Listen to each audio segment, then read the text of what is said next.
Hello everybody and welcome to today's video where we're going to be breaking down the technique of the Dutch 8 from 1996. Hopefully doing so in a way that you can understand it, you can bring what they do well into your stroke. And yeah, for those that are new here, my name's Jack Burns. I'm the founder of Edge Rowing, where we work with busy professionals over the age of 40, getting them rowing to the best versions of themselves. Let's get into it. Relatively old clip. This is kind of from the YouTube OG vault. I don't know. I feel like it was quite popular back when I started in 2012, but I haven't heard many people referencing it. But just a really, really smooth crew, if that wasn't obvious just from watching this clip. Flowed really nicely together. I believe they won the Atlantic Olympics. I should have looked this up before hitting record, but here we are. But obviously just super, super smooth, and we'll go over like what they do really well. So the first thing for me is how they move off of the back and off of the finish. And I just finished an interview with one of the guys from the GB8 who also had that won 2024 Olympics and had really nice smooth rhythm. And one thing they talked a lot about was just how they got the fundamentals right. And for me, what really stands out and what makes this just look so simple and so effortless and clean and sets up such a good rhythm, it's literally how do they go from here to there? Like, that is what sets up their catch, which gives them good connection, which gives them good drive. One of the most controllable places that you can focus is going from here to here. And clearly, if you ask me, this whole crew just has a really, really nice and simple get the arms away and then get the body over. And just part of what's reminded me about this is when I was speaking to Tom Digby from the 8, they would talk about how they would start a session, and if they weren't clear on what the one simple focus was, they wouldn't go out until they had it. So they would talk and talk and talk and overcomplicate things, and they say, right, what are we doing? And, excuse me.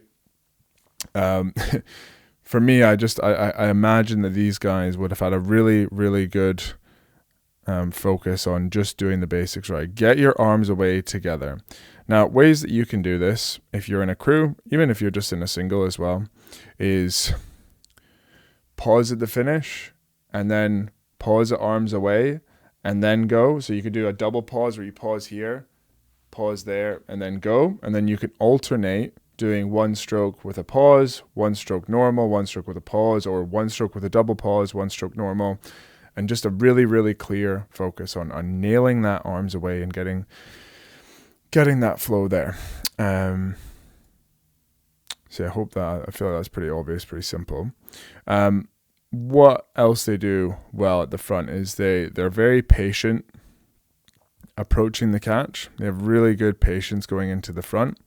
There's no rush, there's no flow. They're really feeling the boat move towards them. And then as soon as they get to the catch, as soon as the blade's there, they start lifting. And there's no hanging around. And this is something I talk a lot about for those that have watched a lot of my videos, is the hard thing with a catch is... it's not like when people think fast catch, they rush to here and then they rush the blade into the water. But where they have a delay is they're rush to there and then they hang around and then they lift it in quick. And what you actually kind of want is the opposite, where you're patient to here and then as soon as you're there, you're lifting. As soon as you're at the catch, the blade's lifting. Now, the speed, I've talked about this before, the speed of the boat will depend on how quickly that blade goes in. In a single, it's much slower. The boat's moving slower. You need to take more time to put the blade in. In an 8, that process is going to be a little bit quicker. So this is what, and again, look at me. I'm getting so much better at these transitions. You guys will know when I do this switch, I always will then go back to the recording and forget to switch it back. The amount of videos I've screwed up by doing that. But anyways, really, really nice here where they play around with that timing. And it's almost one cue I like with a catch is thinking about the last turn of the wheels. So that would be a good guy to show. So let's look at let's look at this guy here. If we think about, this guy's seats, this guy's wheels on his seats, you kind of want to time your lift of the hands with that last turn of the wheel. What you don't want is to get to here, feel that wheel stop, and then lift the hands. You kind of want to be timing that lift of the hands with the kind of last turn of the wheel. So that's something that's quite visual that you can think about, is like lift your hands as the wheel turns on that last run. What you don't want, and you can feel this, pay attention to it in your next session, is your wheels roll and then they stop and you go, okay, I'm at the catch, now I lift. You don't want that dead zone. Another analogy I quite like is there's somebody on the bank here and they've got a camera like this. There's the lens. There's the thing and the big flash thing. And they're trying to get a photo of you at the catch with your blade above the water. You should think as soon as you're there, you lift the blade. So again, something that I think this crew does really well. You can tell as soon as patient and then lifting their way. From there, they connect and they push together and they hang together. But this is where I'm going to start to piss people off, because people always fucking hate it when I criticize crews that were better than me. Like, what do you know, Jack? You weren't better than them, then you can't criticize them. I can do whatever the fuck I want. This is my channel, first off, so go away. Just dislike the video, go away, and don't watch any more videos. But anyways, I obviously do it with respect to how good these crews are. I just think it's fun to try and challenging to try and figure out what could they do better. They won gold, what can they do better? I think that's interesting. I think it's also more interesting the fact that they went fast in spite of these things. So anyways, the first thing for me that I didn't like, the opposite of that, is how they came in with their blades. So you guys will know, I talk about this a lot. When you tap your hands down, when you get to the finish, you should tap your hands down so that you have space with the spoon so that you can float forward and square and then lift the blade in. Nice and direct. What these guys do is they still get a decent height, but they keep their hands pretty close to the water the whole way. You can see here, this is actually something I don't like. Don't get me wrong, actually, I'm taking this back. Off the finish, they get good shape. You can see here, nice square extraction with the blade. If we're looking at this blade here, it's squared all the way out, and then they turn it feathered. That's pretty nice. Also, by the way, someone in the comments told me about how I can do this with the arrow keys.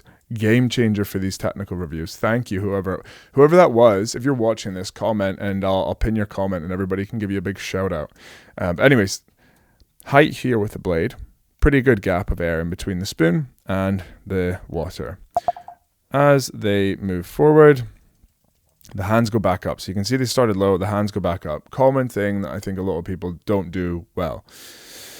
As they go up to the catch, you can see, because their blade's so close to the water, when they square, you can watch this, you can see the hand height of this guy.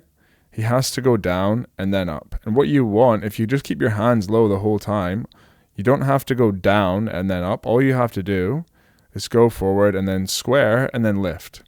But these guys, they still have a very nice catch while doing this late squaring. And this, you can see that hands high, hands have to go down subtly and then square. And then you can see that there, that little dip there. Yeah, you can see the height they're at here. Fuck's sake.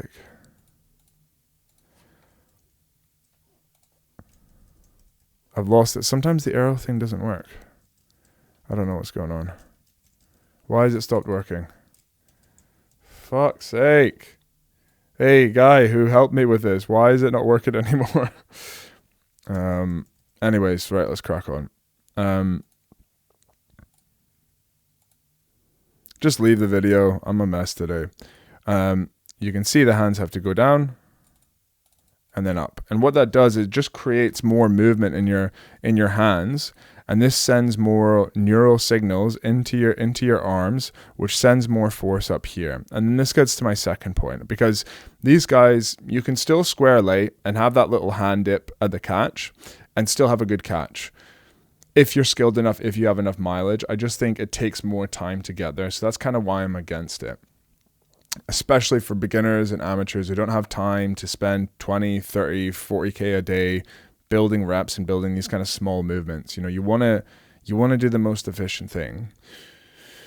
And there's very little downside to having your hands low, apart from having an unstable boat, which is just something you need to learn how to do. Anyways. Yeah, what happens for me is this crew, they take tension quite a lot on their upper body. They load quite high. The load kind of jolts up and it goes into their shoulders, and it doesn't go down low as well as it could. And I think part of that problem is because they're doing this little hand flick right at the end because they're so squared. And just looking at stroke seat here as well, as the camera conveniently pops in, quite a low position here, shoulders quite far in front of the hips. And then the first thing to drive is that load. You can see that shoulder go up, that tension go up there. And while they still get good lat engagement, still that force and that tension that kind of increases, as we... I wish these arrow keys... Yes, the arrow keys are working again for some reason. You can see, look how low they are here in the shoulders. Then as they drive, tension goes up, distance from the shoulder to the ear closes, and I don't care who you are, that's not an efficient way to hang on the oar. Tension through, and then they just kind of slide it through. Okay, and then again, they're into that nice sitting up, simple position there. So I think that covers it. I think they're really nice, smooth, really nice, efficient crew. But to me, again, a good example here, you can see, watch the shoulders. That last kind of flick with the arms, and then, oh, hold on. Whoop. Okay, you can see here, shoulders low, shoulders low, shoulders low. That flick with the arms, and someone's calling me, and then they lift up and drive. I think it might be the insurance company. Someone rear-ended me the other day. No, it wasn't. It was a spam call. Anyways, yeah. They load high. They take the tension high. If that's a good thing to do, I don't know why. But obviously it worked for them. They went pretty quick. But okay, if you guys like this video, let me know. Yeah, get our free stuff in there. There's always free stuff in the description, so go and grab it. But yeah, all the best, everybody. Let me know what other crews you'd like to see. Cheers.